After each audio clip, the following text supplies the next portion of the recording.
All right, thank you very much. Very happy to join everyone in this call. My name is Clement Mathomason, and I'm founder of Green Gold Social Enterprise, a member of the Africa Moringa Hub. And today's presentation is on Moringa as a cash crop.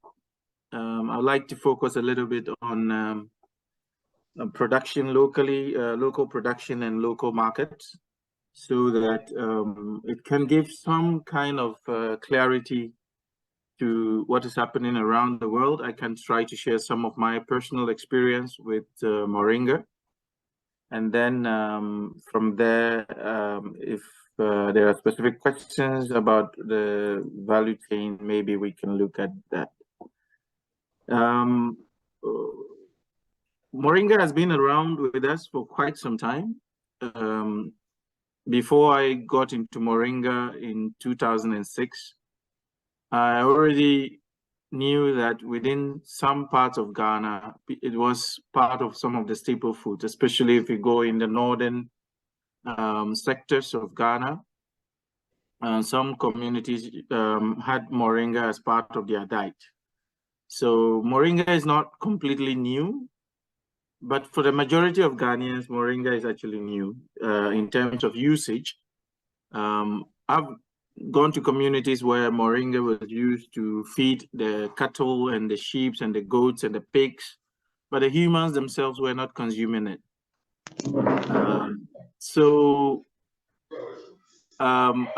Moringa is not necessarily new. I mean, if we don't want to go into the details of where the origin is and all that. Today we focus on Moringa as a cash crop, and also how to integrate it in an agroforestry system, and why would you even want to cultivate it in an agroforestry system. So this is what I want to look at. Since 2007, I have been in Moringa advocacy and going to communities and helping them to grow Moringa, process it, and then convert it to value-added product, especially locally for especially malnourished children. And that has been my focus, is using Moringa to help malnourished children. So for me, it has never been like a business thing. It has always been to use it for social change, to use Moringa for social change. Along the line, I've trained a lot of farmers, trained a lot of local communities about the usage and the benefits of Moringa. But along all this advocacy process, I realized that, yeah, you can tell farmers how to grow the Moringa for maybe 1 or 2 trees behind their backyard. They use it, and then what happens? You know, they don't have an economical incentive to continue to grow it in a large scale or to use it in a much bigger production. So I started looking at what are the potentials of Moringa to be used, especially when we come to value addition. So much of my research has always been focused on the nutritional part of Moringa.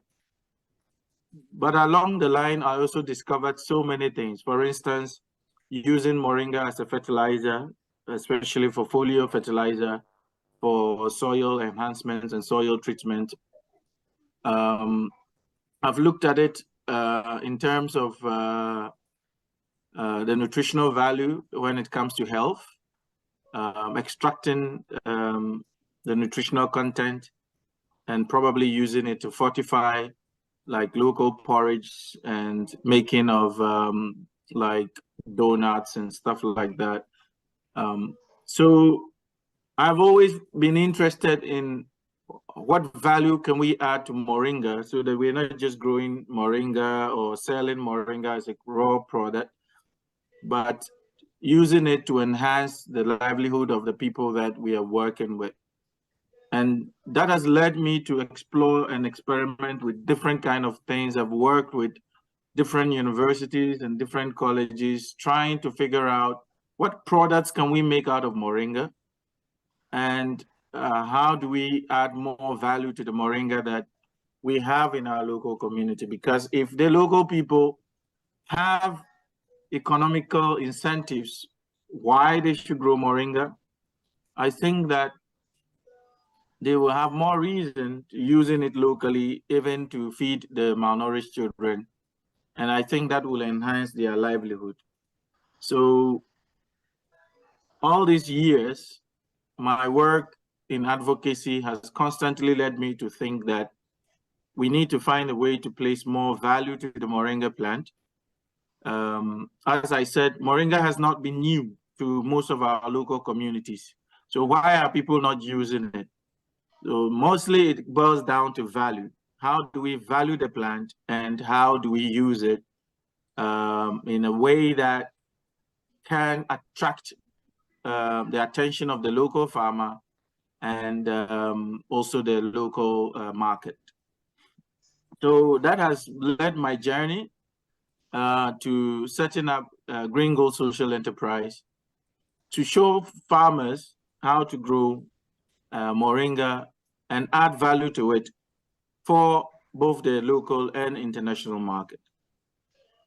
I'm glad to say that even though I am not there yet, but we have been able to train and enhance so many farmers in this process. But it still boils down to value addition. What kind of value can you add to the Moringa instead of just growing it? Because I think that a lot of people, when they are going into Moringa production, they will always come back to, can you get me buyers? Can you get us buyers for the Moringa before I can grow it? In as much as it's a good question to ask, I think we need to keep asking more questions as, can we find local buyers and not just international buyers? Because almost all producers of Moringa or growers Moringa focused on the international market. That is good. There's nothing wrong with that. But as we are working towards building the economies of our communities, it is important to look at the local market. Because once there is value in the local market, production can be enhanced, and the value will go up, thereby pushing production to a standard that will make it possible that even international markets that comes in to buy from us will be able to meet the quantities that are required and requested. I think myself and Joshua were just discussing this. How do we meet the quantities? The problem is that it's not that we don't get buyers for Moringa, we get. But most of them come in such quantities that the local market cannot supply. So, and if you are just interested in growing Moringa, most farmers, the maximum you can do is maybe 5 to 10 acres or 20 acres. And you may not be able to meet the constant supply and demand that will come. So to be able to pull this resource together, we need to first and foremost pull enough farmers into the production and the value chain of Moringa in order to make it much more attractive. And once it becomes attractive and more people go into it, it will be easier to meet the market demand or the supply demand, and also the production protocol. In fact, it will be easier to also meet all the policy demands, and as well as meet the certification demands, which are all problems when you are going into production. So my presentation, I would love us to look at it in a way that we should focus a lot more on local market. If we are able to develop the local market and add value to the product, then it becomes more lucrative and it becomes more easier for for us to get the quantities and the production or policies that we need to be able to get the international markets that we also need. Having told people about Moringa so many years, the question I always get from farmers is that if you say you are so passionate and so enthusiastic about Moringa, why are you not using it to make your own money or do it yourself? As the saying goes in Ghana, if a goat promises you a hat, you have to look at its head, whether it's wearing one. So the question has always been, if you say Moringa is so lucrative, it has so much value, it has so much economic benefits and so that, show us. Let the results show that you're making money out of Moringa. Let us see that you're making money out of Moringa. And yeah, then it's easier for we, the farmers, to follow through. But until then, don't preach to us, because the tomato farmer can calculate their annual revenue and tell you that we are making, let's say, 6 billion in a year.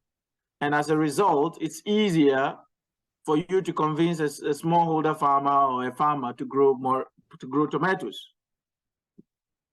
The cashew farmer can tell you the tons they are able to supply in terms of market value, and from there you are able to kind of convince someone to go into cashew farming.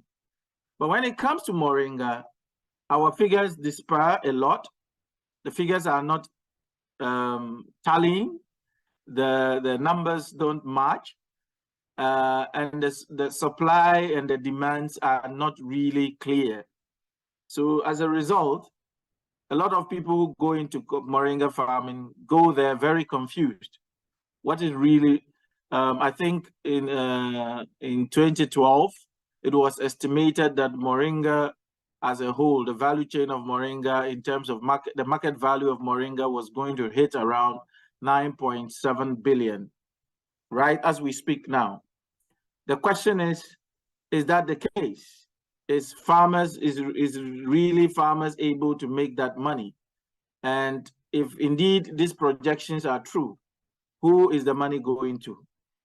So it is important to kind of figure out these processes and all the nitty-gritty things that hinder Moringa from being a cash crop. So what does it take? What does it take? And I think these are the questions that we need to ask ourselves. What does it take to convert Moringa into a cash crop? One of the first things that I want to consider is the production. I think that we are not making the quantities that is required in order to make money out of it or make economical sense out of it. As you know, Moringa really is difficult. I know that for most farmers, they will tell you, oh, it's easy to grow Moringa. It's very simple. It's drought resistant. It can fertilize the soil. Yeah, all the nice things about it. But just like any other production, if you go deep into it, you will notice that Moringa goes dormant most part of the dry season as well. So production will stop. If you need to meet certain quantities without irrigation, you will not be able to meet that quantity. So the challenges are quite huge. So it's important for us to consider all the problems before you go into it. And what happens if I'm not able to meet the international market? Can I do value addition?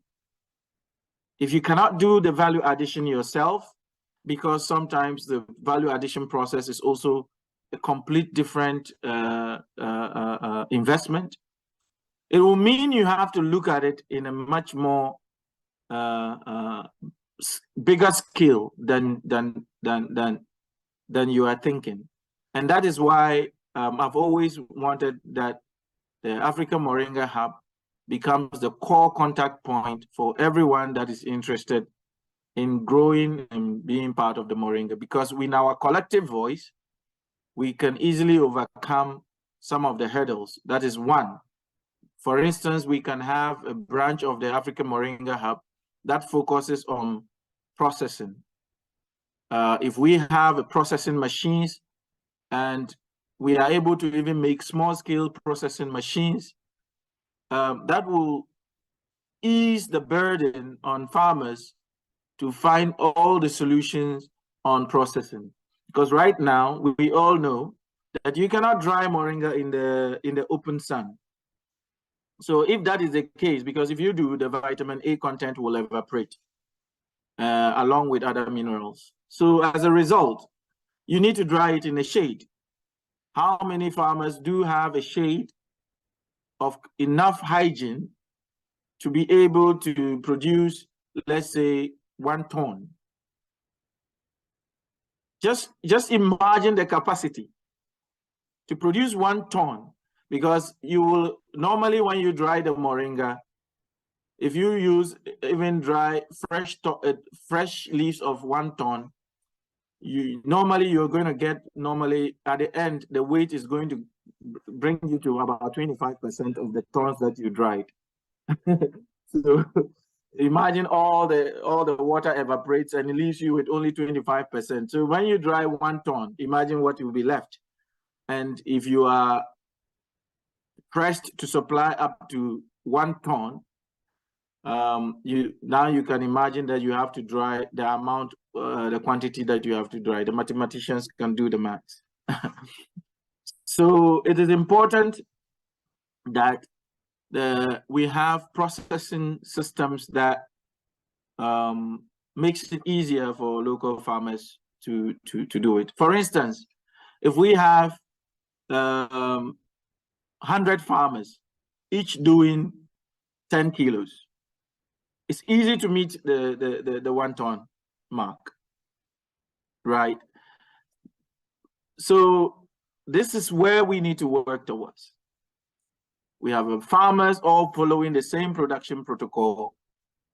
And if we have 200, 300 farmers, it's going to make it more easier for us to meet the mark. But if we have 1 farmer trying to do this, trust me, it's going to be a headache. It's going to be a headache. It's not just about having the production capacity or space. It's also about the manpower, the following the right hygiene, following all the production protocol, both from the government side. For instance, in Ghana, we have the FDA standards. You have to meet all those standards. Right after that, you have to meet the Ghana Standard Authority standards. You have to meet all those standards from the field to the production to storage. All this you have to meet. From the international market, they have their set of standards you have to meet as well. After that, you have to meet, for instance, EcoCert or any of the certification companies. You have to meet their standards. The buyer has their standards. The local 1 person meeting all these standards is a lot of cost. If we come as a cooperative, we can easily, in our numbers, overcome those standards.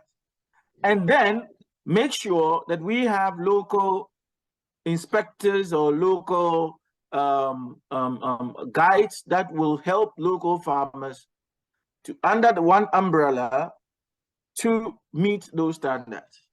And that is how we can meet the quantities that are required.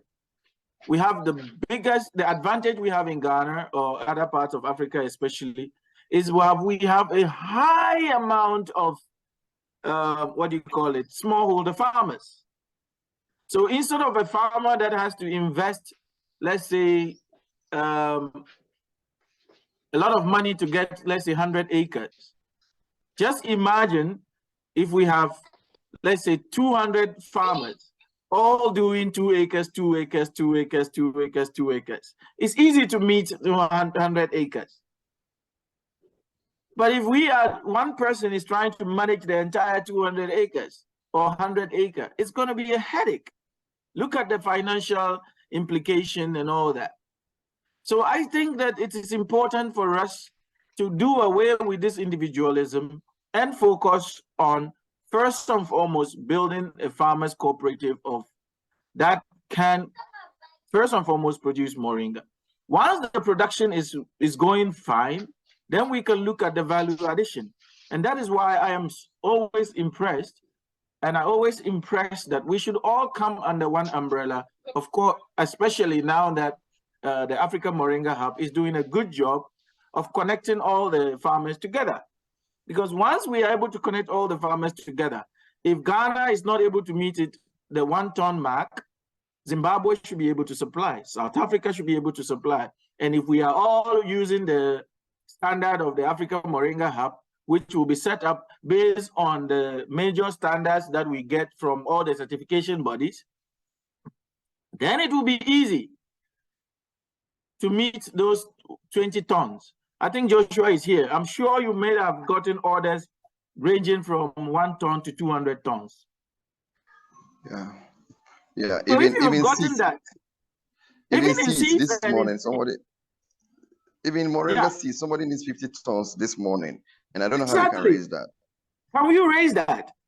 No, we cannot do it. But assuming if last 3 years or 2 years ago, we had 10 acres, let's say 2 acres of smallholder farmers across Ghana, by now, we should be able to meet that number. Very easy mathematics. So the cooperatives coming under one umbrella is essential. Instead of this greedy one-man show kind of things we are doing across Ghana. And for me, it hurts. It disturbs me a lot because we are throwing away monies of finances that would otherwise have gone into very important development. Right now, as I speak, there are companies in Europe and other parts of the world that comes with their demand. And those demands the local farmer cannot meet. So if we come under one umbrella with one protocol, it's easy for the local farmer to meet those demands. And it's sickening that everybody is being individualistic about it. I wouldn't leave anyone out, including my company. We are busy making products when we should be engaging more farmers. The Moringa Connect, Kuli Kuli, all over the world, everybody is doing their own thing. I don't have a problem with that. But until our voice becomes one, there's not going to be policy protection, and there's not going to be protecting protocols that will take care of all the needs that we need. So that 9.7 million projection that we had is going to waste. Somebody is... And unfortunately, the pain that I share is that right now in China, several islands and several lands have been put into mass production of moringa. We do not have a quarter of the infrastructure to compete with them. The advantage we have is that we are in the tropical sunlight, and we are being blessed with a lot of soil, land, and such that normally our quality comes out better than most of them, the ones that are being produced in China under factory settings.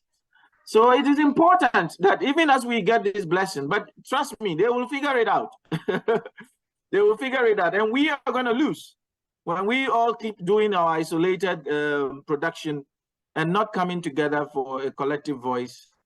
And I hope that through the Africa Moringa Hub, we will be able to provide that. So since our time is limited, I will not go too much into the rest. I think agroforestry, I spoke about it before, and using the syntropy method. So those who have not seen it can go and look at growing moringa in our agroforestry system. Is a way to do it. When we do that, it also helps a lot to reduce the cost and not go monoculture. I think recently there is another opportunity that can be explored in terms of market value. That is the carbon carbon sequestration calculation. There's so many companies that are paying for us to plant more trees. Moringa is a tree, and it can sequester a lot of carbon, and we can start to sell carbon credits as well. So if the farmer is not just growing moringa, it's also growing carbon. And I don't like to remit everything about carbon. I don't want to go too much into it. It's a very complex environment that I cannot explain completely now. But it's another topic we can explore in the future. But I will stop now. If there are specific questions that we need to address, then I can address them as time to struggle like this. Yeah. Without that collective voice, we will continue to repeat the same problems every year after year after year. Every year. We'll get back to that. So we need that action, that collective voice. Once we come together, then we will be able to capture all these problems in our numbers. But I'm afraid that the individualism is too much at the moment, that will continue to hinder us. Because right now, even if you tell the best Moringa farmers, we speak right now, as I speak, all the best guys in Moringa, how many of them can supply 2 tons? Just 2 tons. No. 2 tons. All the great guys. Almost all of us here are Moringa men or Moringa women in one sort or the other. Which among us here can supply up to 2 tons, just 1 month, every month? Give me 2 tons every month for the next 12 months. That's very challenging. So if, for instance, the body shop or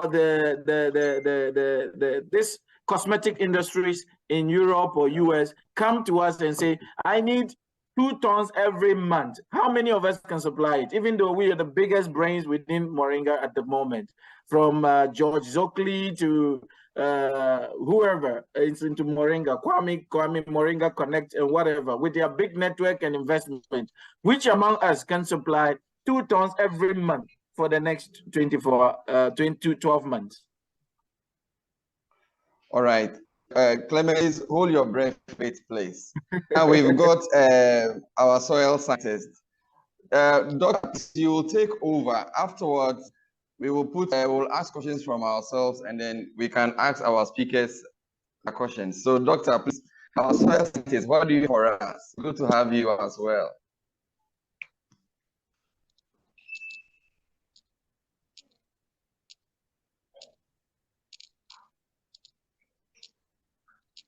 Hello, Kandasamy. Sir, can you hear me? Yeah, I'm here. Good. Kindly share yours with us, please. Yeah. Yeah. I'm sorry, having challenges pronouncing your name. It's not usual for us. Please bear with me.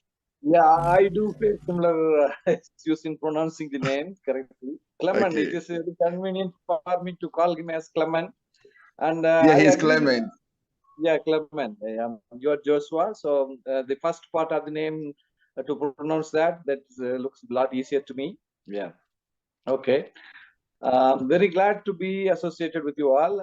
Here, earlier I was working as a scientist in an agricultural university, state government's agricultural university. Then I, almost like the vision which Clement shared, I also had that social vision of uplifting farmers' income to start with in my own native place, that is in Tamil Nadu, a southern state in India.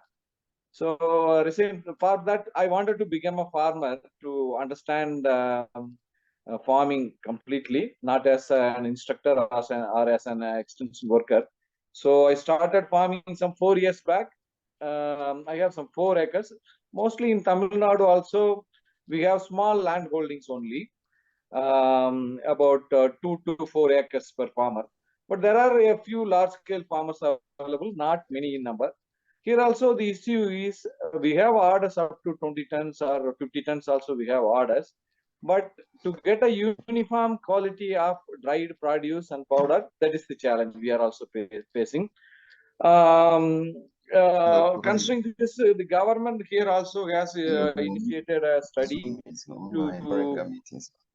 to integrate the farmers. So they are developing an Moringa export zone kind of project they have initiated, through which they wanted to integrate farmers and make a large clusters, Moringa production clusters, for which common processing facilities were planned, but it is yet to get implementation.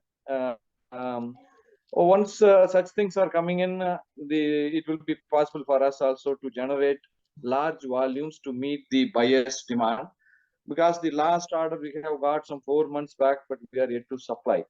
So that is the issue, ready availability, for which integration of land holdings into a Moringa production cluster will be a good solution, as Clement indicated there in for Africa Cup Hub. So common processing facilities, mechanisms. Here the labor availability is an issue in southern India. I do not know. I think it should be a better scenario in Africa.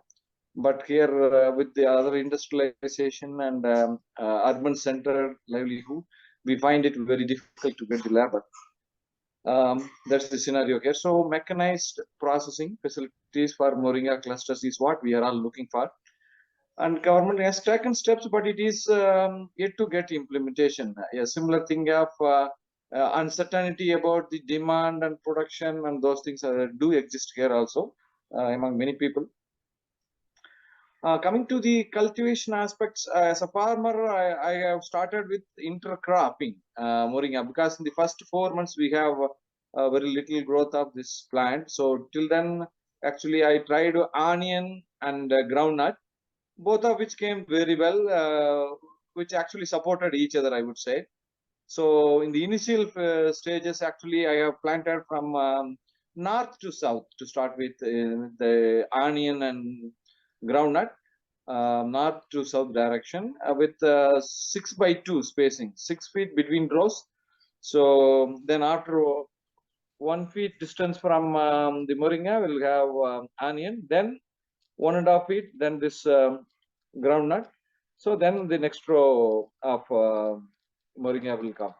So this is how ridges and furrows I found. The yield was really good, but that kind of system was suitable in the very early stages of the crop only. Once the crop attains such a height up to 2 feet, then thereafter I found being planted south to north, the sun going across, and there was a shadow effect for a major part of the day. So I could not continue that intercropping after 1 year of Moringa for leaf cultivation, especially at 6x2 spacing, 6 feet by 2 feet. Within the row 2 feet, between rows 6 feet. Then now in another farm, I start as an agroforestry intervention only. Here now there is more interest here also, considering the poor labor availability.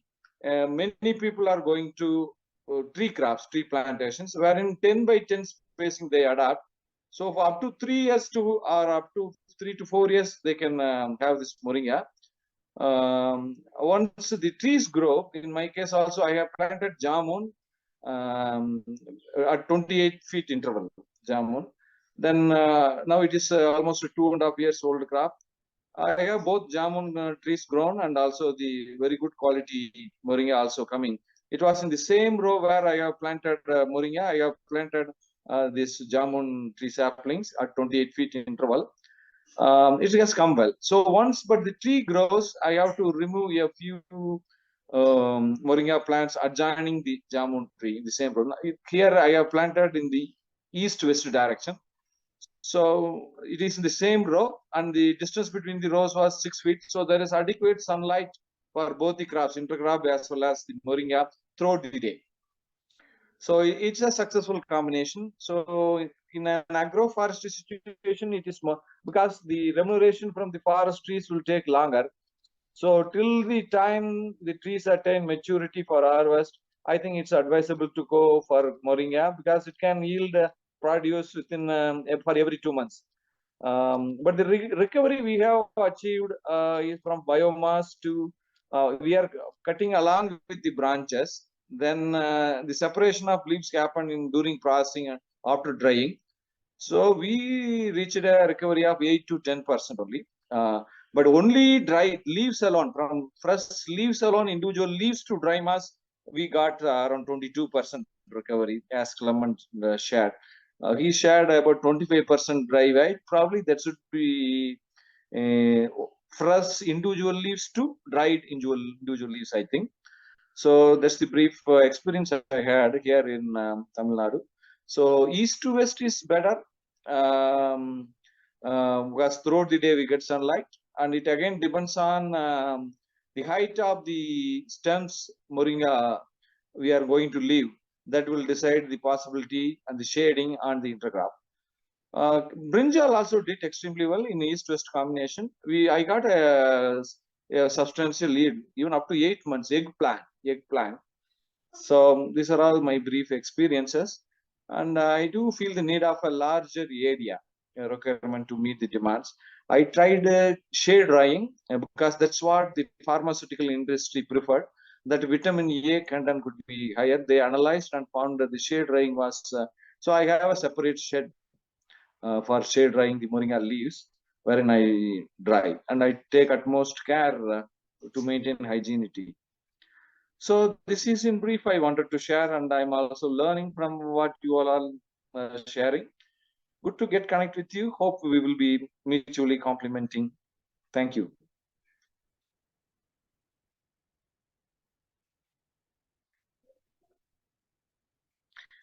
Yeah, that ends my sharing for the day. Maybe someone else can continue. Yeah, Joshua. Yeah, that's all right. Yeah. Thank you very much. I was saying that we will have to learn how to pronounce your name properly. Saravanan. It's not easy as that, man. It's not that easy. What can you call me? Yeah, Sami. it's not that. Okay, Sami. Yes, Sami is all right. Sami is fine. Yeah, okay. Thank you, Dr. Yeah, Sami means God. Sami means God. Okay. Okay. Thank you very much. And we've loved it. We've loved Mr. Lacouk. Mr. Lacouk, can you hear me? Hello? Hello, Mr. Ram Lacouk. Yeah. Good. We would like to also, good, very well, that's fine. Hey, you're looking good over there, man. Where you are, don't come back to India again. Don't come back to India, stay there. No problem. Yeah, Happy New Year, my brother. Happy New Year. Yeah, Happy New Year. Thank you. I would like you to also say something about this intercropping education that we are sharing. So from my side, Dr. Saravanan indicated, so he's part of our team already. So he's the technical expertise in it. So that's why I invited him into this meeting. So he shared based on his direct experience. So from my side, I do not have direct experience, doing the intercrops. But in general, maybe highlighting, listening to what Clement indicated on the market scenarios. Maybe I can highlight a couple of points because I'm more, let's say, exploring the market perspective to support our team. I can probably highlight on that. One of the things what I also recognized, as Clement said, the challenge is, either we have a small orders or the big orders, right? So for the big orders, so you need to go for a higher volume. So then you need to plant in more places. But also, it's actually like a chicken and egg problem, the way I look at it as well. If you want to go for a higher volume of number of land to expand, so you also need to secure you have like a concrete customer in place. That's one thing. The second thing is, especially the more demand is also for organic moringa. That's what I, at least from European standpoint of view, I with my connections, I get to know more and more. But there the challenges are mainly in the certification to get the good quality pesticide-free moringa. So that's one way to cultivate, to ensure we get the right quality pesticide-free. That's a challenge. even the one like Clement suggested, as a cluster cooperative, try to have more farmers together. So they're also again to ensure that the selection of the lands, in such a way you don't have any contamination coming from the nearby. Because even if from one farm there is a small contamination coming from pesticide, the whole container, when you talk about 20 feet, which is about almost 9 to 10 tons of moringa powder, for example. So that will be, for example, rejected. So it's like a big risk. Maybe to put it differently, from market point of view, when you go for this higher volume, it looks attractive. However, there is also challenge associated with it. What I hear also with some of my suppliers or with the network, even though they already checked the samples, the samples results were good, either in India or Africa. However, when they shipped it to in a larger quantity to like either Europe or another country, especially Europe, they have more stringent requirements from organic. So there they have a lot of challenges. So that's exactly the like I indicated, the main challenge when you go for a higher volume. So looking at those challenges, for example, when I talk to investors, and then like Clement indicated, the market projection says 10 billion, even going forward it will go more than that. So showing that projection, if you can invite investors to invest in the Moringa field, but they always have look at these challenges. One, to get the good quality organic Moringa products are challenging. Two, the risk associated with it, especially when there are strict rules over there. The third one is actually, I don't know so much in Africa, maybe you can comment about it, but in India, it takes about 3 years to get the certification for organic. So basically the time to wait to get the organic certification, that takes more time. So that is also from investment point of view to motivate, again, as Joshua and most of one of my vision is to use this Moringa to promote, especially in my community in such a way, people, they don't need to migrate to another country as going for for a low salary, leaving their family in India. Rather, they could go back, do the farming. They can live sustainably there with the family, and then we can also connect their products into the global market.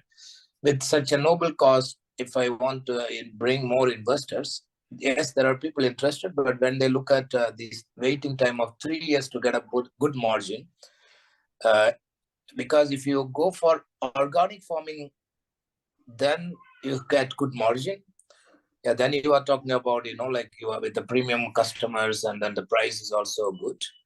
However, if you go for without certification, especially let's say the normal conventional Moringa leaves, so there the price, mainly for animal feed, the conventional, the price margin is very small. The second thing is also there are so many competitors fighting for in that area. So that's also one of the challenging parts for investors to jump in to wait for those 3 years. Anyway, put together, if I summarize, there are 3 challenges I look at it here. Even though it's attractive as a superfood, cash crop, all the hype is there. There is a demand. It is good for even as a healthy aspect, right? Everyone, as a human being, we need to consume it. It has a lot of nutrients, for malnutrition, a lot of, it helps. Even for animal feed, fertilizer. So there are quite good advantages that we should consume this. We should take this, let's say the magic plan to everyone in their hands. But to do that, we have all these challenges. So if I summarize it, one is the certification part, which takes time. 2, to ensure the good organic quality, pesticide-free, without any risk, especially if you collect from different fields, the risk of you losing the entire shipment. The third one is even in the initial testing phase, it approves, but later when you ship it, for example, to Europe or US, after you spend enough money in the transportation, etc., yeah, then you have a rejection. You are also taking a big risk of losing that money. So those are the three challenges. Yeah, I look at it as a important, how do I say, the bottleneck to solve. To make sure we can go further, to promote Moringa, and then to also help the farmers to join hands together, to get good profit out of it. Yeah, that's more All right. my summary. All right, that's very fine. Clement, can you please take it up for us, please? Clement. Hello, Clement. Hello. Yes. Yeah, Clement, please, can you get up? No, I think I was earlier asking if the questions and things like that, because I mean, we can keep talking about the challenges and the problems, but I think let's focus on local markets as well. We know that the cash comes from external markets, but let's look at the local markets. What value additions can we do? Because I think in that way we will also avoid the trap of growing too fast and then have the investors block that usually we will get. So yes, I will, if you have the means and the production capacity to go international, sure, if you want, but let's look at value production. I mean, this is what I do with Gringo. This is the tea. We for those who cannot afford the tea, we do a smaller like pouch, so direct tea, and we have several different types of mix. We have the oil, machine. We have different. If you really want to go into production, there's so many products you can make. I have made fortified porridge, especially for children. Yeah, it's all about experimenting and playing with all the potentials. And I know Kuli, the company, is already making like snack bars and what have you. We are looking at possibly vegan burgers in the nearest future. I'm just sharing these ideas because I want people to see the potential in it. But it's also important to think local whilst we are acting global. Think global whilst acting local is also another way. So let's look at it in that respect. I think that the Africa Moringa Hub can coordinate the activities so that I think going international, we lose a lot in the process. The risk is too high. Investors are not willing to invest in us.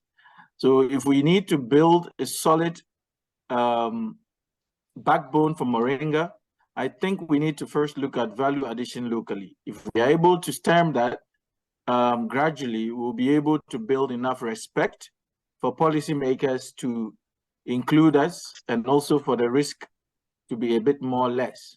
We're looking at what kind of value can we do from organic fertilizers we can create from folio, animal feed pellets for chicken. We can look at local fortified drinks. I knew a couple of people that have, the last Africa Moringa Hub, I think Madam Cynthia also was making drinks out of Moringa. We can fortify our local porridge and breads and stuff like this. And once those things are common in the market, the risk factor becomes a little bit more less. So if you have a shipment that you realize, okay, there's a problem here that I cannot, for instance, sell it as human feed, it can move to an animal feed. And then we can start to see some return in investments from the local side. The challenges are many, but I also think the opportunities are such as many. So I'm more than happy. I mean, I have already started looking at it in the agroforestry trial, because I think that Moringa can be a great fortifier.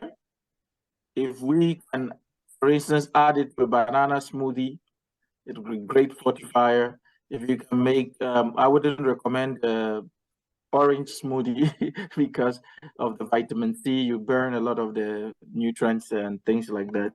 But there are quite a lot of products we can develop locally that can help us. I mean, we look at making jute sack ropes from the moringa fibers and stuff like that.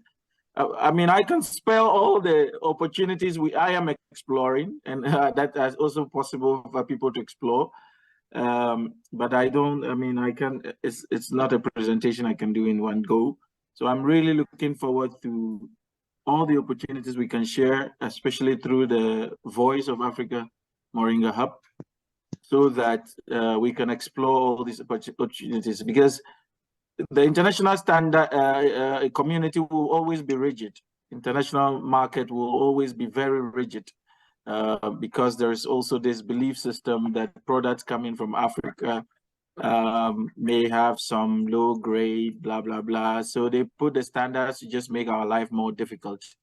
I think it's about time we look internal. And of course, I mean, if you can make it to the international market and sell it out there to get your hard cash, great.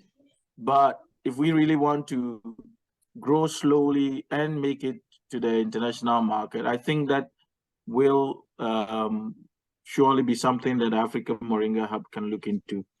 I do want to take the opportunity to thank everyone that's been part of this, and Joshua for leading the process, Nettie and all these amazing people behind the screen, always coordinating and trying to push Africa in our continent. I think it's a shame that we haven't gotten there yet, because it's a long overdue. We've started a long time ago. It's about time the Africa Moringa Hub and all the people in Moringa start making a bit of that $10 billion market cap. I'm hoping that all of us can start sharing in that wealth, and it can trickle down to our smallholder farmers and communities.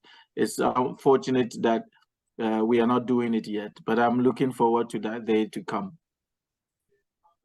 All right, thank you, Clement. Thank you so much. Thank you so much. Please don't go away. Clement, you close with us, so don't go, please. Don't go. Don't go. The way your closing remarks that you want to go, but don't go. Someone has their hand up. Good, Clement.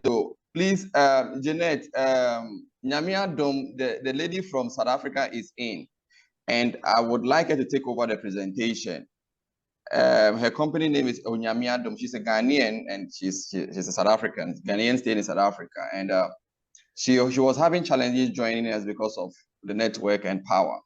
So please, Jeanette, can we let her in to talk, to give us her presentation? I think I've got her in now. What's her name? Okay, her name is wow. Kanye. Yeah. We can talk. Yeah.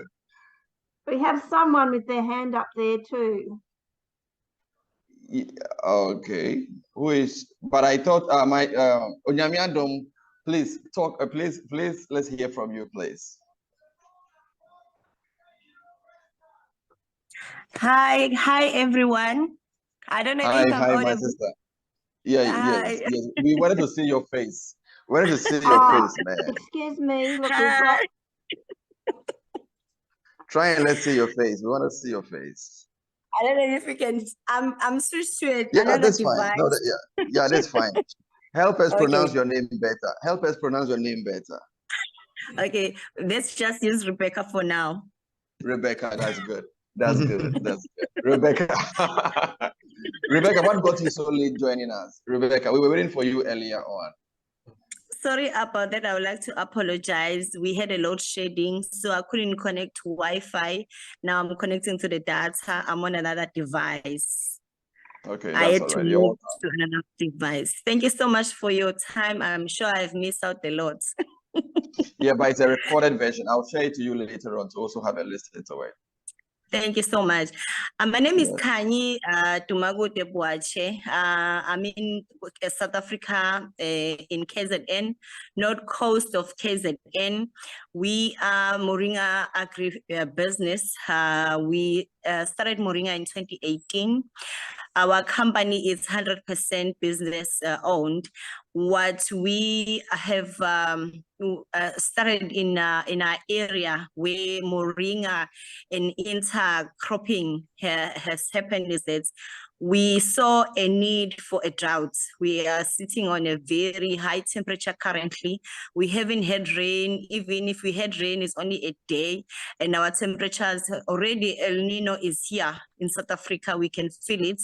It's very hot. So they are the guys that are on crops, they are going through a lot of they can't produce the quality crops. Their crops have been damaged by the sun, lack of water. And another thing, when we have load shedding, we can't irrigate our crops. You set a time, they said today I'm gonna irrigate in the evening, and you have a load shedding. So what we have started to do is to plant Moringa around their farms, to intercrop and to supplement their soil so that they will have those nutrients that are coming. We give them just a boost. And also what we have started to do is to harvest Moringa leaves. We harvest Moringa leaves, we mix it with cassava, we mix it with banana, we mix it with neem, we mix it with all those worms, and then we create a compost tea where they can irrigate their crops during the time they have set for irrigation, and they can't do irrigation because there's no water that is coming up from either boreholes or just the normal irrigation system. So what we have picked up is that most of their crops that have worked within 6 months from we started in November last year. We started in November last year. We have seen a yield that is as if they are using, and the climate is normal and everything is normal. But also what we have started is that in our schools, they have a nutritional system where they feed schools, and the schools will have a vacant land. So we have introduced a one school, one garden. You either you put up your cabbages, you put up your normal crops they use to cook in the school. So in those vegetable plots, we have planted a moringa. It's either we created a hedge or we planted 2 or 3 moringa trees in those crops. What we have picked up is that it has reduced the cost the schools were using to go and source agricultural products. Now they are harvesting from their plots. Some they are selling it. If they have a market, they will do and sell it. And then, but the main focus was to introduce moringa in diverse agricultural spaces. And we are looking at even introducing, here in South Africa, we have a lot of sugar canes plantation. They have been hit so badly by the Ukraine and Russian war when it comes to fertilizer. So they are sourcing our, we call it coffee. They buy in 25 liters and they irrigate the sugar. And what they have said last month when they received their statement from the mill is the sugar content on their sugar cane has increased drastically. So we are looking at this, besides this, and take it to the to get a bio post on it. We are working with the University of KwaZulu Natal. So what they've done, they've taken our samples, and then they are working on it, on how we're gonna now not only take the leaves, but to extract from the moringa and to create a more proper fertilizer that can go into shelves. So that's what we are doing in the nutshell. Wait, Rebecca, we are enjoying this so much. We were going off very soon. We will reconnect Okay. with you again. Then you'll continue your presentation, please. Okay,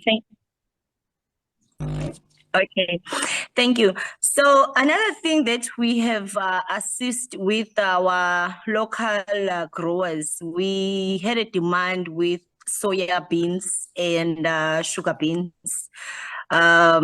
What we've assisted them with, we have planted a couple of moringa trees as hedge on their crops, and then we installed beehives when the moringa blossom and the sugar beans and the soya beans blossom. We are harvesting honey. So that concentration of bees, we have been able to use it for our lip balm, the bee wax from the beans and the soil that they've been planting this crop. They've been able to export few tonnages of those beans abroad, and they've sent it to another SADC countries. It's the first time in their harvest to yield such a tonnage. But we have proven to them that the moringa around their crops is boosting their soil structure, and it's also assisting them with pesticides, and also making sure that the stages the beans is supposed to go through, it hits its stage in the right season. If it's going to be 3 months, after 3 months they are harvesting their beans. So they were looking at rotating it, and they have put another set of beans in those plots because they want to try if they can grow beans throughout the season. So there are a lot of studies that we are, and there are a lot of structures that are coming up to us, especially on the moringa business, and saying we see that moringa is a fast-growing tree, but it can be used in diverse systems. One of the structure that has asked us to assist them is the forestry. The forestry here in our country they have reduced it because of the demand, where the timber was going for paper. And now after COVID, we know what happened. Everybody was on lockdown. Nobody was printing paper. No, everything was online. So there was a drop on the timber. But when we introduced the moringa, we are introducing one crop that is eliminating carbon dioxide. It's assisting nutrition. It's assisting also not only the human consumption. We are introducing our moringa on the animals itself, because there are lots of farmers, piggeries, fisheries, goats, poultry. They come to us and they ask us, can you give us the moringa leaves? We want to add it on the feed. We want to add it on the water for to prevent or to reduce the implementation of injection that we use on our animal. So moringa for me here in South Africa has been one of a crop that has opened my eyes into new diverse area. But when it comes to cropping, which we are talking about today, it's big.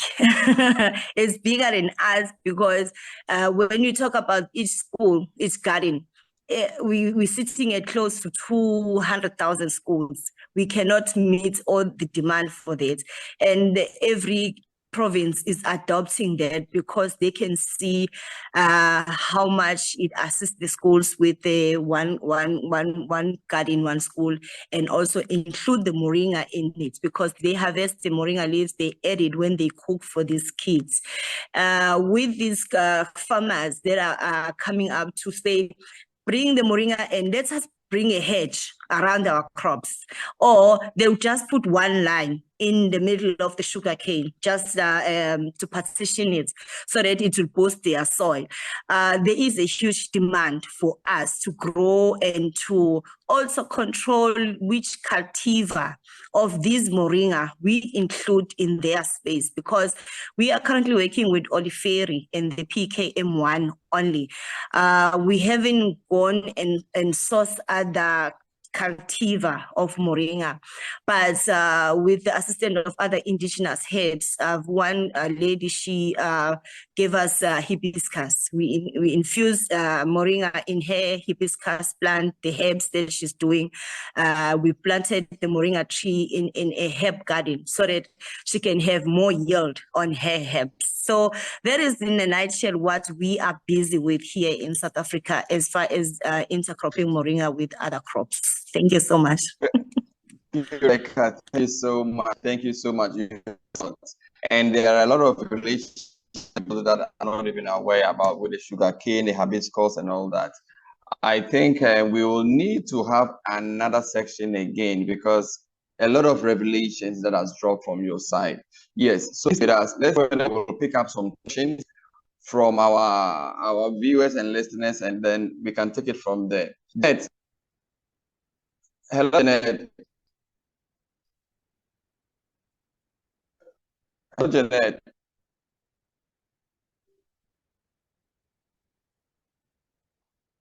Hello, Mr. Abdul Karim.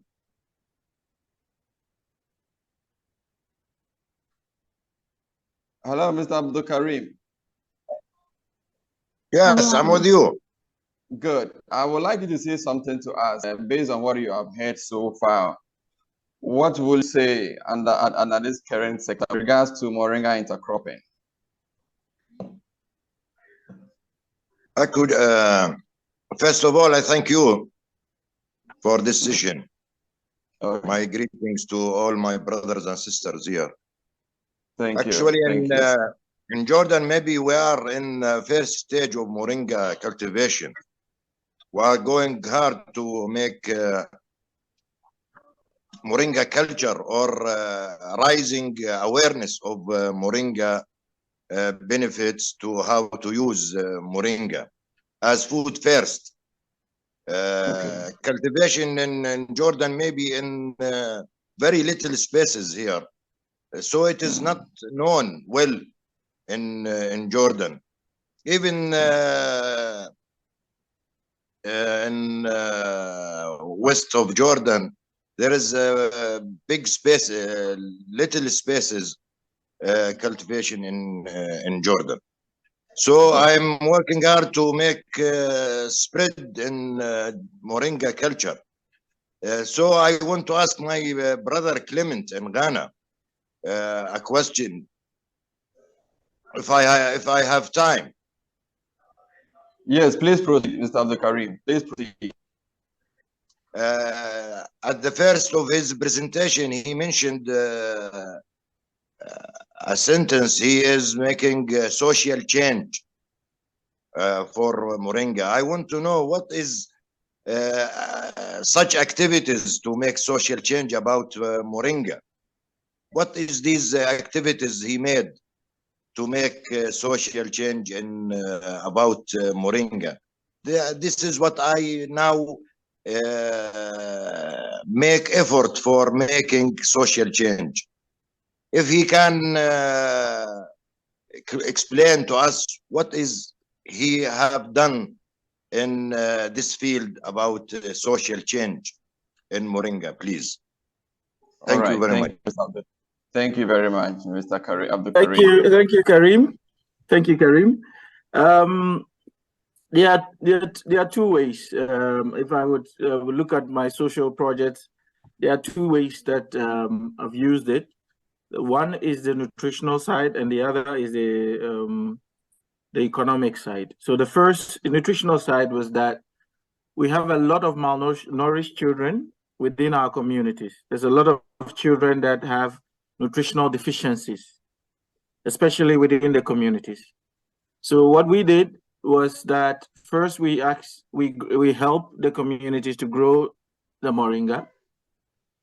Then we help them to harvest it, show them how to process it, and add it to their local food. And what we did was that we selected about 400 children, highly malnourished children. And in Ghana, you know, when you see the child is malnourished, you know, it's this pot belly, you know, little belly with very uneven hair. You can see the colors deficiency. And what we did was that we basically go to the mothers and we tell them, look, we want to put your child on 6 months intensive Moringa diet. And we are not changing their diet. We just add the Moringa. And when you add it, we were able to basically move all of them but one person out of severe malnourished to very beautiful. The hair color was gone. The stomach was like this, was reduced. And basically only one child died out of that project, but it's because the child was suffering from a hole in heart and not malnutrition. And that was one of the social changes, that projects that we run. And so the other aspect was looking at how can they use Moringa, the mothers of the children, to make soap. You can make Moringa soap. So when they make the Moringa soap, they are able to sell that to make some extra money. We help them to make Moringa oil. They use the Moringa oil for cosmetics, local cosmetics for the skin. The women are always make very beautiful. So we promote that a lot. And as a result, these are some of the social change. I hope it answers your question.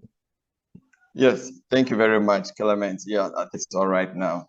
All right, can we take questions now? I think this will be our last section. Can we take questions from the three presenters that we've had, Clement, our scientist, and Rebecca? Anyone who has a question can raise a hand, and then we give the opportunity to talk. This will be our last section. So let's get going.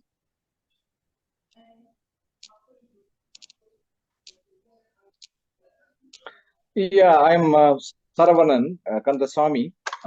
Actually, I want to know what is the certification requirements in Africa, whether it is done straight away in the first year of commencement of the Moringa crop, or it also takes 3 years for the certification to get status, organic status.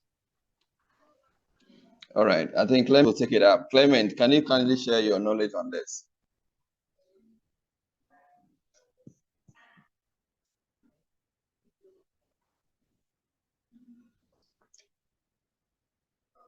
Hello, Clement.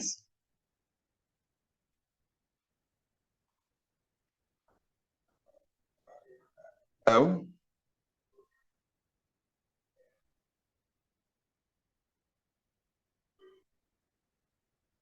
Yeah, hello, Clement. Can you hear?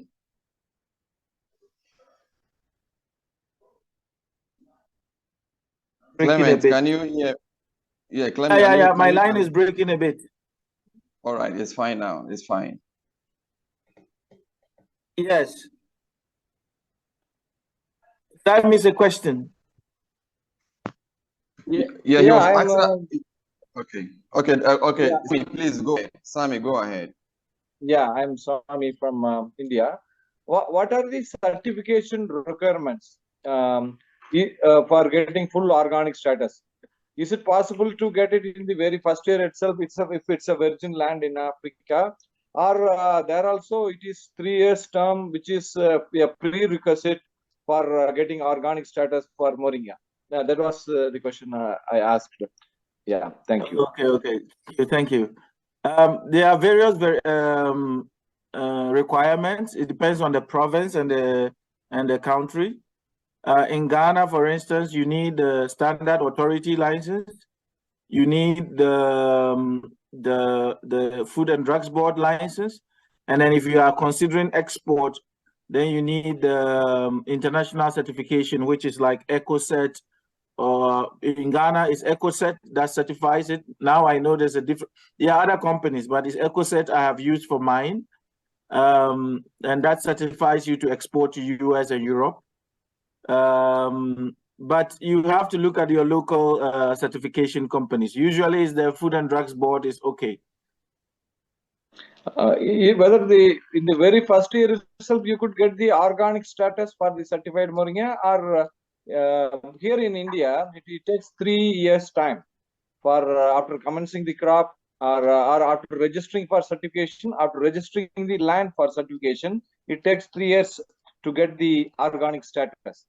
Yes. So is that the same case in Africa also, or if this is a virgin land previously uncultivated, is it possible to get it in the first year itself, the organic status? Because there might not be any usage of agrochemicals and residues. That's why I asked. Normally they will not, because you have no proof that there was no use of chemicals. The certification companies will push you to the wall not to go organic. So you can start as a conventional farm and gradually go organic. Okay. So there also it may take 3 years. Yeah, it can take some time, but at least you are producing until the 3rd year. Okay. Thank you. Thank you. All right. Thank you, Sammy. Please, any questions from any of us? Mr. Heroid. Mr. Heroid, are you there?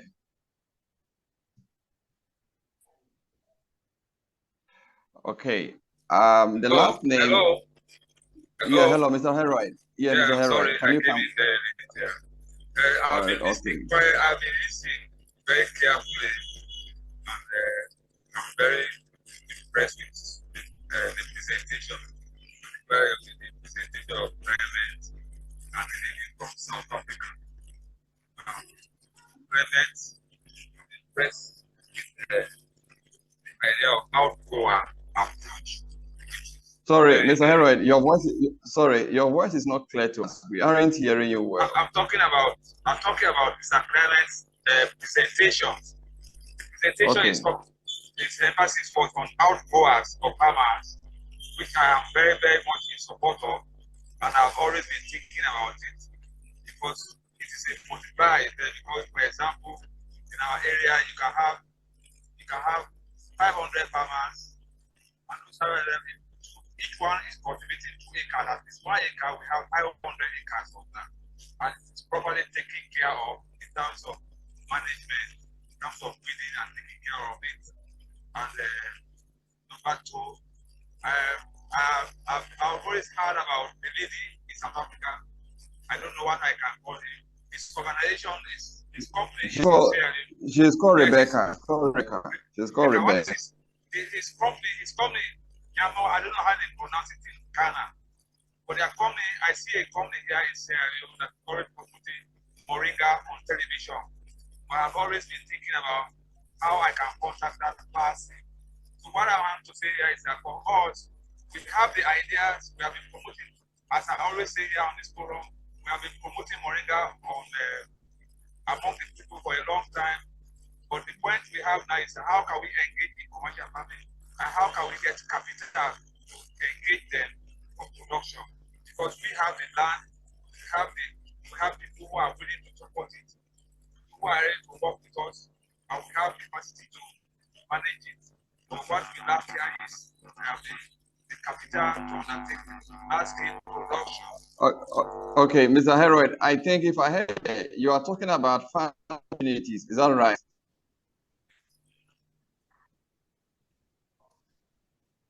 Hello, Mr. Heroid. Yes, I'm with you, yes. Okay, fine. I got it. I got it. Thank you very much. Rebecca, can you come in and say something about his submissions? I don't know whether you heard him clear. No, please, can you assist me because I did not get the question right? Yes, I also didn't get everything clear. Your company, I see your company in Sierra Leone promoting Moringa, the trade in Moringa. I don't know if that is a company that that you are the CEO. So I've always been trying to Okay. pick up that's what I want to say. Okay, if I'm clear, Rebecca, he's trying to say that you have a branch of your company in Sierra Leone. Oh, okay. Thank you. We are looking at moving to the other countries in Africa to trade with them. We have started talks with Ethiopia because there are lots of moringa that are grown indigenous there. But the challenge is like Mr. Clement was saying, there are certification that we hold currently that we have to go there and bring and build collaboration with whatever is in your country. But as our company's name is Nyame Adom, it's in Twi, it's in Ghana. We got our training in seeds from Ghana. So we are already in Africa continent. We work with all African countries. We went to Zimbabwe to study herbs in one of the institutions there. So we are able to travel across the globe to get the established a moringa. Either we look at if you already planting moringa there, then we have to move into agro processing, where we are doing a secondary processing because you already have a primary processing of the moringa. Like Clement was saying, we have the moringa capsules, we have the moringa oils, we have moringa nutritional, where we mix our soya beans with maize for our moringa instant porridge, because we are looking at malnutrition, we look at nutrition, cosmetics, and also biodiversity. So yes, that we can do. But while I was raising my hand, I'm asking if there's anyone here who has a capacity to support us with the seeds, because we had a flood here in KwaZulu-Natal. I know you have heard about it in South Africa. Most of our seed banks have been very affected. So if you have a capacity, you can talk to me aside how much you can ship it to South Africa, because we have a drive. We are driving moringa to the European countries all over the world. Thank you so much. I hope I've answered the question. Yeah, that is fine, Rebecca. Thank you so much. Mr. Abudu Gariba, please, will you say something before we close? We have about a few minutes more. Mr. Abudu Gariba. Thank you very much for this opportunity.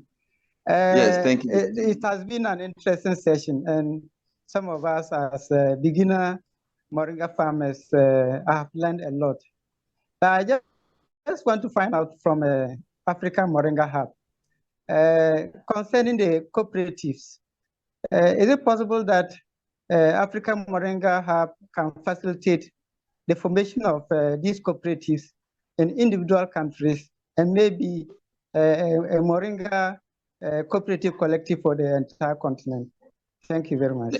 Yeah, thank you, Mr. My boss is sitting over there. His name is Clement. So I'm directing this question to my boss over there. Clement, please answer it and we will record it. And one day, Abudu, come back again and ask him again. So this question is going to him. The shirt wearing is African Moringa t-shirt, and he's the only one wearing it here.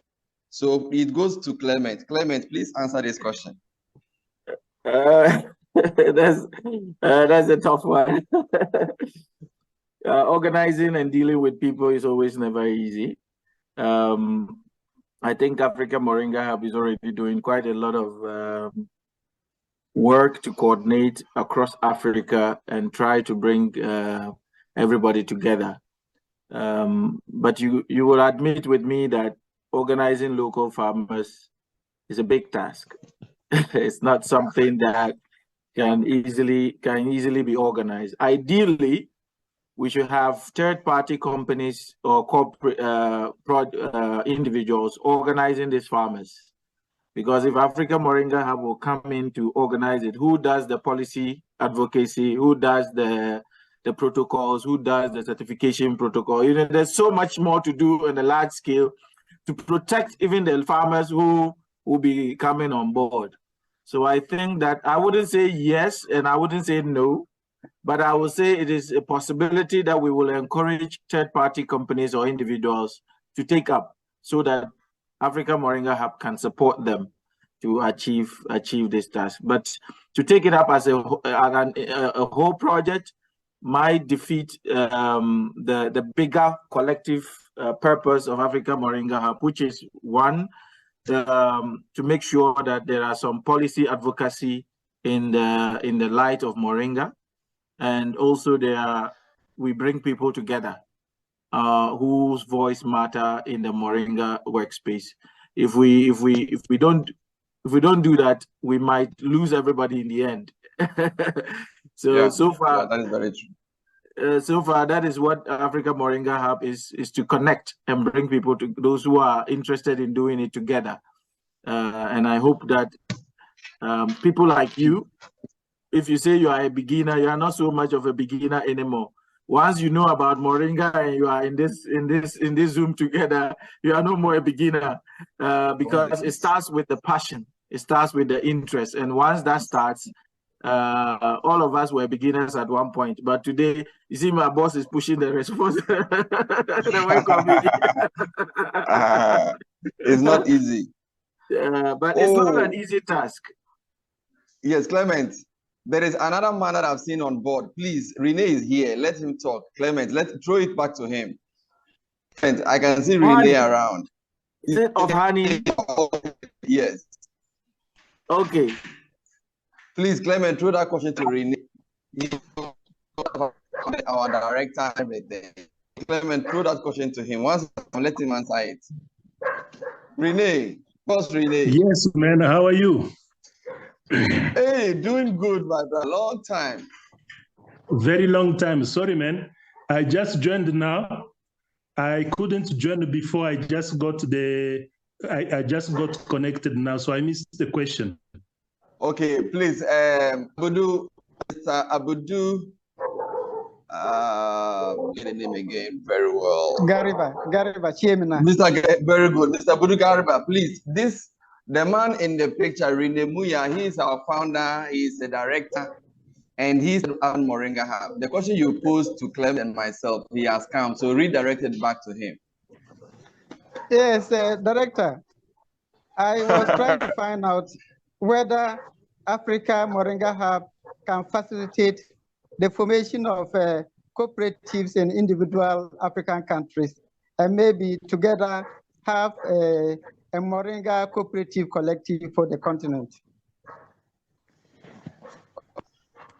That's a dream, and we hope it's really a beautiful dream. But as you know, if our leaders could really facilitate this AU open market, it could help maybe, because the biggest challenge we have now is that each country, they have their own way of dealing with anything agriculture. What is happening in West Africa completely different from East Africa or Central Africa, and that's where the challenge is. But I think what we can do is Africa Moringa Hub has always been encouraging different countries to open their own local kind of chapter. And if maybe we can do that, to have, like in Zambia, Ghana, South Africa, and other places, we have local or national Africa Moringa Hub chapters, then maybe as our leaders kind of reintegrate or integrate, then we will be ready. But I think for now, the best is let us form in every country we have an Africa Moringa Hub. I think there is one in Zambia, here in South Africa, other countries, I think in Uganda, in Kenya. I don't know now, because the past 1 year or 2 years, COVID kind of messed all of us. But yeah, I think that's the advice I can give you for now. But it's critical that you belong to the group and you remain, so that whatever changes and whatever positive things that are happening, you are informed. I know a year or 2 years back, the AMA, Africa Moringa Hub, had a project of even starting to work, and if possible, to have somebody within the AU office, so that they can also lobby for us. And I think that was a good idea. Maybe we should follow up with that one. Thanks, man. Thanks, man. Thanks, man. Renee. Long Sometimes time, good to see you looking young, man. Hey. I still remember everything at the airport. I still remember everything. No, Yes. thanks, man. Thanks. Yeah, thank you, Renee. Renee, do you have something for us? Because it's been a while. Like talking about previously what we discussed backdoor. I don't know whether you would like to say something in as you have just come in. I don't know. Yeah, the thing that I wanted basically us to talk about, but probably not part of this now exercise, was that to remind all the members that there is this international symposium happening in Brazil, I think in November. And I thought that, you know, when we organized it in South Africa, we managed to raise some money, some funds. And by the end of the whole exercise, we were left with something like $30,000 US in our coffers. Now, my thinking was that really Africa Moringa Hub should kind of lobby few people from the whole continent, and so that we can go and represent the continent. And if possible, lobby so that the next symposium happens again in Africa. You know, West Africa or East Africa or the SADC region, it will be a good thing to boost the Moringa awareness again in the continent. So this is something that I thought we should really kind of talk about and see how we can lobby for this to happen. Thanks, Josh. Okay, all right. Renee, do you think there is a need for us to come over with another section? Clement, because what Renee is saying, maybe there will be further caution wait. You know, because we are not, it's not a not pay for Zoom, we are only giving 30 minutes. I don't know. What do you say? Should we come over again, or what do you think? I think because now we have about 5 minutes more to wind up. This section was in the next minute. Yes, I think we should have an open forum where we can organize this again and allow more people to bring up questions. Maybe not, because if not, our questions will digress a lot. So for now, let's create some open forums on Zoom again to allow people to ask more questions. Okay, that's all right. That's fine. Of course, others can continue on Facebook for us. Oh, okay. Hemet, do you have anything to say? We have about 2-3 minutes more.